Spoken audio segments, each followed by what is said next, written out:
Volkswagen Golf factory radio replacement.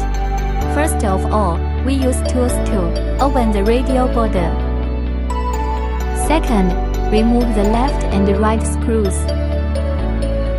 Third, we took out the original car host and unplugged all the plugs.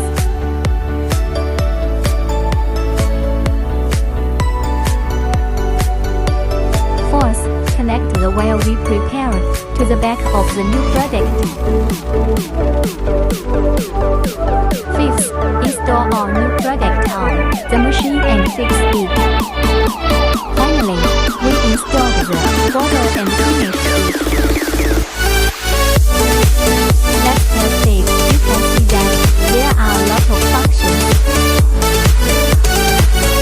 You can also use keyboard shortcuts. You can also use voice assistant to issue commands. You can tell it directly where you are going.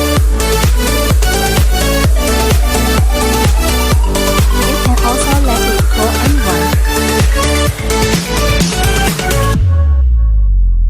You can also listen to music when you are bored, and you can also set the player for the sound effect you want.